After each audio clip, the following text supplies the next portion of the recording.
حضرت علی سے کسی نے پوچھا، یا علی آپ کی زندگی میں کوئی ایسی حسرت جو رہ گئی ہو؟ تب حضرت علی نے فرمایا، دو حسرتیں رہ گئیں، ایک کہ جتنا مجھے علم تھا کسی نے پوچھا نہیں، دوسرا جتنا میں سخی تھا اتنا کسی نے مانگا نہیں۔ آپ نے فرمایا، زندگی کے 3 سنہری اصول ہمیشہ یاد رکھو۔ ایک، اس سے ضرور معافی مانگو جسے تم چاہتے ہو۔ دوسرا، اسے مت چھوڑو جو تمہیں چاہتا ہے۔ تیسرا، اس سے کچھ نہ چھپاؤ جس پر تم اعتبار کرتے ہو۔ آپ نے فرمایا، دوست سے سنبھل کے دوستی کرو، ہو سکتا ہے وہ کسی دن تمہارا دشمن بن جائے، اور دشمن سے سنبھل کے دشمنی کرو، ہو سکتا ہے وہ کسی دن تمہارا دوست بن جائے۔ زبان کا وزن بہت ہی ہلکا ہوتا ہے، مگر بہت کم لوگ اسے سنبھال پاتے ہیں۔ آپ نے فرمایا، جسم ایک دکان ہے اور زبان اس کا تالا۔ جب تالا کھلتا ہے تو معلوم ہوتا ہے کہ دکان سونے کی ہے یا لوہے کی۔ زندگی تیز ہواؤں کی مانند ہے، جس نے اس کی آندھیاں برداشت کر لیں وہ کبھی غم کی گھٹا نہیں دیکھتا، سرسبز و شاداب باغ دیکھتا ہے۔ حضرت علی سے کسی نے پوچھا، یہ کیسے پتا چلے گا کہ جو پریشانی یا مصیبت ہم پر آئی ہے وہ اللہ کی طرف سے آزمائش ہے یا ہم پر اللہ کی طرف سے سزا ہے؟ آپ نے جواب دیا، جو مصیبت تجھے اللہ کی طرف لے جائے وہ آزمائش ہے، اور جو مصیبت تجھے اللہ سے دور کر دے وہ سزا ہے۔ حضرت علی کے پاس ایک یہودی آیا اور کہا، میں نے سنا ہے کہ جب آپ مسلمان عبادت کرتے ہو تو وسوسے اور خیالات آتے ہیں، جبکہ ہم عبادت کرتے ہیں تو ہمیں نہیں آتے۔ حضرت علی نے جواب میں فرمایا، اگر ایک گھر فقیر کا ہو اور ایک گھر امیر کا تو چور کہاں جائے گا؟ یہودی نے کہا، امیر کے گھر میں۔ حضرت علی نے فرمایا، تبھی تو شیطان ان کو ستاتا ہے جن کے دل میں اللہ ہو، جن کے دل میں اللہ کی محبت نہیں ہوتی وہاں شیطان کا کیا کام؟ آپ نے فرمایا، جب تمہاری جان کو خطرہ ہو تو صدقہ دے کے جان بچاؤ، اور جب تمہارے دین کو خطرہ ہو تو جان دے کر دین بچاؤ۔ آپ نے فرمایا کہ زندگی 2 دن کی ہے، ایک تمہارے حق میں، دوسرا تمہارے مخالف۔ جس دن تمہارے حق میں ہو اس دن غرور مت کرنا، جس دن تمہارے مخالف ہو اس دن صبر کرنا۔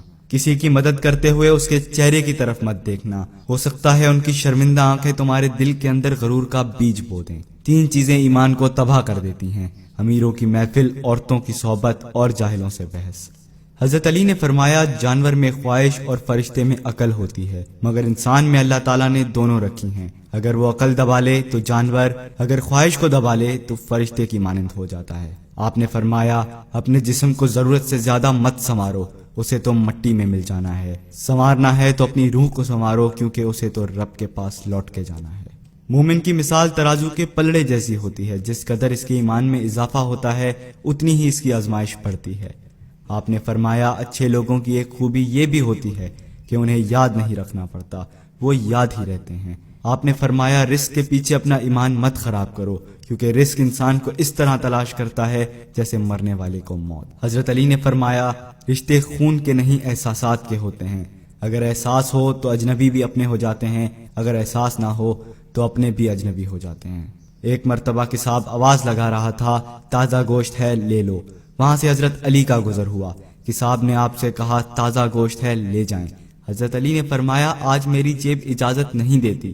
کساب نے بولا، میں آپ سے ادھار کر سکتا ہوں۔ اس سے آپ نے ایک بہت حکمت سے لبریز جملہ ارشاد فرمایا۔ آپ نے فرمایا، یہ ادھار میں کیوں نہ اپنے پیٹ سے کر لوں، جس کو میں جنت میں اس سے بہتر غذا کھلا سکتا ہوں۔